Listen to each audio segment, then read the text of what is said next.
Qu'est-ce qui a été le plus difficile pour toi au sein de la CSE durant ces 30 années, si tu devais choisir... Mais prouver à mon père que je suis capable. Waouh.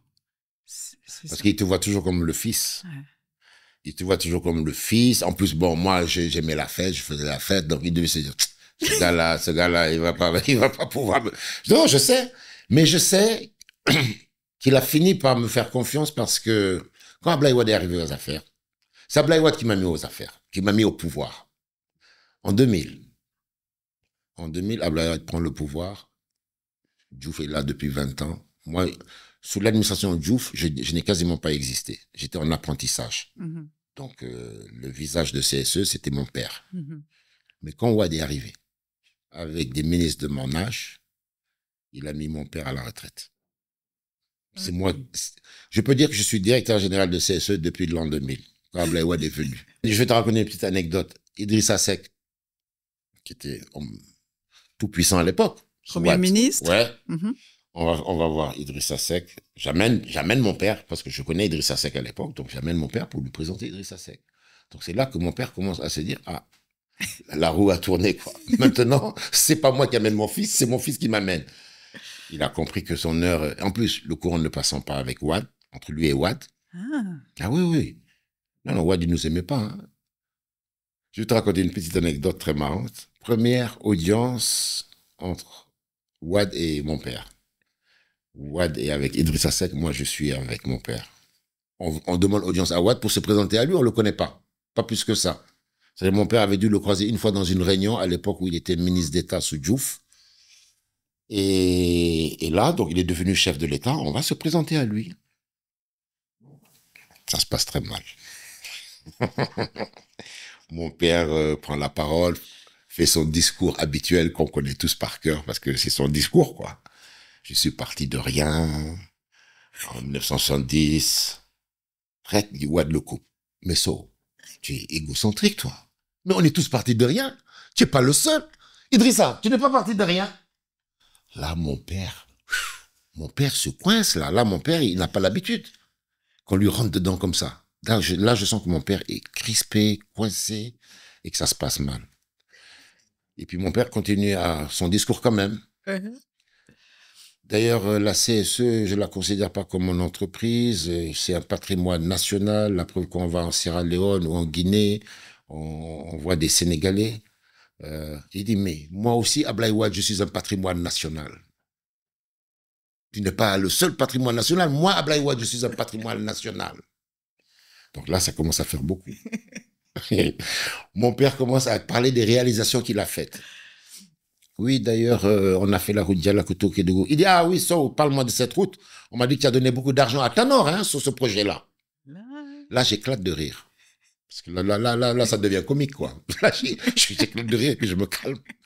Donc voilà la première audience entre nous et Wade. C'était ça. Et ça s'est jamais arrangé par ça s'est jamais arrangé. Mon père a dit, ces gars-là, je ne peux pas les gérer. Oumar. Donc c'est là que tu as commencé vraiment à prendre toute ta place. C'est là que j'ai commencé vraiment à pouvoir m'épanouir. Okay. Parce qu'il avait compris que, voilà, que j'avais quand même ce talent d'être réseauté, d'être connecté, de connaître les gens. Il m'a fait une remarque d'ailleurs un jour, il m'a dit, Oumar, si j'avais eu à créer CSE dans les années 2000, là, je n'aurais jamais réussi. Parce qu'aujourd'hui, les affaires, si tu connais pas les gens, tu vas nulle part. Tu as beau être le plus brillant de la planète, si tu as un tempérament d'ours, là, de quelqu'un qui est dans son coin, qui ne connaît pas les gens, mais tu iras nulle part. Et dans les années 70, tu n'avais pas besoin d'avoir du relationnel. Il suffisait d'être sérieux, de travailler et tes dossiers avançaient. Mais le monde a changé. Et ça, il m'a dit qu'il n'aurait jamais pu réussir en l'an 2000. Et donc aujourd'hui, pour réussir, c'est donc le relationnel. Ensuite, c'est la rigueur, parce que tu es quand même aussi un grand bosseur. Ah oui, non, le relationnel, ça suffit pas. Parce que si tu as les relations, mais que derrière, tu délivres pas le job, tu vas faire un contrat, tu n'en feras pas deux. Mais il faut avoir ce relationnel-là, parce que maintenant, la concurrence, elle est rude. Hein. Il y a les Chinois, qui, eux, leur relationnel, ça passe par leur ambassade, la voie diplomatique, ça, tu n'y peux rien. Ouais. Et puis, en plus, il y a une capacité de financement des projets que toi, tu ne peux pas avoir. Oui, parce qu'ils sont subventionnés. Ils sont subventionnés. Il faut savoir que notre métier a changé. Avant, c'était les appels d'offres. Tout le monde attendait les appels d'offres. Chacun faisait une offre. Fallait être le moins cher pour gagner. Aujourd'hui, il faut pouvoir structurer un financement. C'est-à-dire identifier un projet, faire des études qui coûtent cher, trouver un financement et faire une offre à l'État. Donc ça, déjà, ça élimine beaucoup d'entreprises. Ouais. Et les Chinois sont très forts là parce qu'ils ont leur Exim Bank China qui est là et qui les soutient. Et en plus de ça, ils sont subventionnés pour certains à hauteur de 20%. Donc, le jeu, il est faussé. Donc là, si tu n'as pas un relationnel en tant qu'entreprise locale avec l'administration locale, mais tu ne peux pas avancer. Ok, donc une fois que tu prends ta place à la CSE, maintenant c'est un autre challenge aussi. Parce que du coup, tu dois vraiment faire tes preuves, tu dois être à la hauteur. Absolument. Comment ça se passe à ce moment-là? Bah, écoute, donc mon père est toujours là, mais il a pris du recul. Il s'est mis en position, on va dire, de PCA. Mais de PCA quand même présent, hein, parce que lui, par contre, il était passionné par son métier. Ouais. Il aimait les chantiers. Ouais. Il adorait les chantiers. Ouais, parce que je n'aimais pas, lui, il adorait ça. Donc, il était quand même présent. Mais si tu veux, il me laissait m'épanouir seul. Mais de temps en temps, taper sur la table pour faire comprendre qu'il était toujours là. Ah oui, ça, je sais que de temps en temps, il fait une remise à l'ordre pour faire comprendre que c'est toujours lui le patron. Ah ouais, ça, il y a des petites anecdotes là-dessus. Là. Vas-y, raconte-moi. Non, par exemple, je sais pas, il y a un problème, il va dire au collaborateur, c'est qui le patron? C'est qui règle les problèmes ici? C'est vous, monsieur Sow. C'est vous, monsieur Sow. De temps en temps, non, parce qu'il sentait que le truc commençait à lui échapper. Ouais. Et ce que je peux comprendre. Okay. Ton bébé. Ouais. Moi, la CSE, c'est pas mon bébé, hein. C'est un bébé adopté. Lui, c'est un bébé qu'il a, voilà. Qu'il a apporté, nourri. Ah, exactement. Ouais. Donc, c'est pas le même attachement. C'est sûr. Et c'est pour ça, justement, que la transmission à la 3e génération est la plus compliquée. La transmission que toi, tu vas devoir faire à tes enfants, à vos enfants. Exactement. Moi, j'ai l'habitude de dire, j'ai fait 30 ans, jour pour jour, avec mon père. J'ai les dates en tête. Hein. J'ai commencé le 28 septembre 87. Il m'a reçu dans son bureau. C'était assez solennel, d'ailleurs. On était seuls. Il m'a reçu, c'était assez solennel. Il m'a fait comprendre... C'était peut-être pour me rassurer. Il m'a fait comprendre que le job n'était pas compliqué, qu'il fallait juste être sérieux et travailleur et que je m'en sortirais.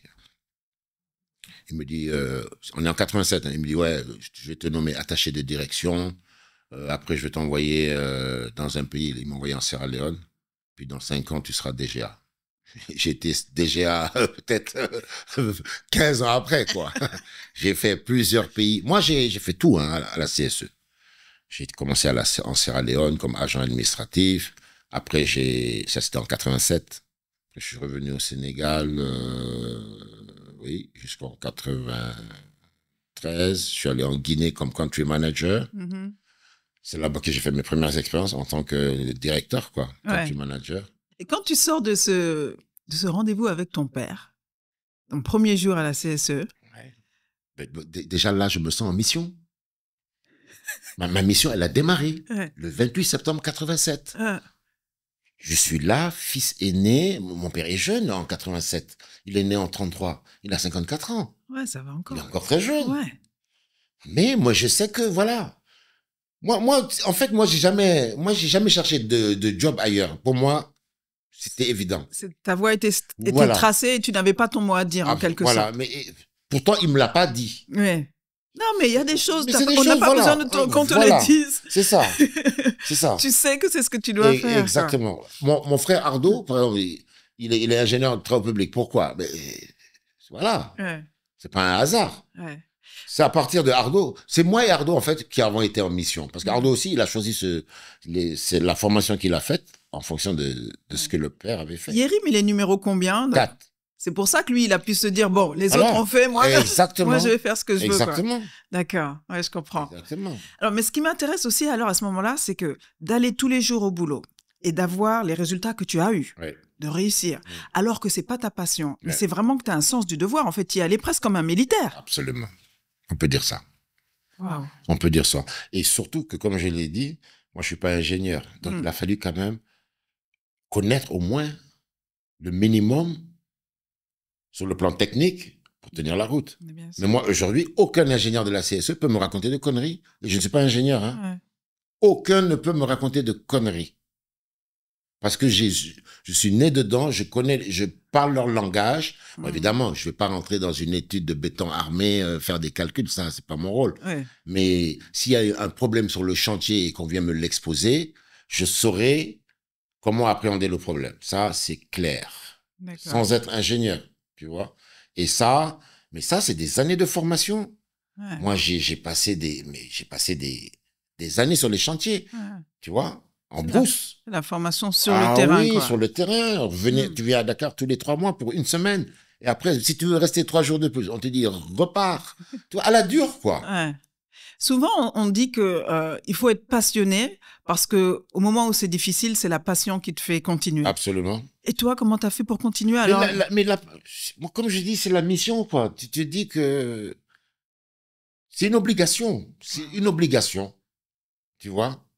C'est comme se lever à 5 heures du matin pour faire la prière de Fajr. C'est pas drôle, mais tu le fais. Tu le fais. Voilà. Okay. Je pense que j'ai quand même ce sens du devoir, quoi. Je pense, ouais. Mais ça, c'est encore ma position dans la fratrie, être le premier, quoi. Pas de regret, jamais? J'ai pas de regret parce qu'aujourd'hui, Dieu merci, aujourd'hui, non seulement on a sauvegardé ce dont on a hérité, on l'a même fait grossir. Et aujourd'hui, la problématique, moi, je considérais que j'aurais réussi si je transmets bien. À la nouvelle génération. À la nouvelle génération. Et je ne veux pas transmettre à cause de la vieillesse ou de la maladie, ou tu vois. Il faut transmettre en étant en bonne santé. OK. Et pour pouvoir voir le système fonctionner tout en étant en dehors du système. Et c'est l'objectif que je me donne. Moi, franchement, j'espère, je rigole toujours avec ça, je dis, moi j'arrête avec Diomaye. 2029, là, c'est mon dernier mandat.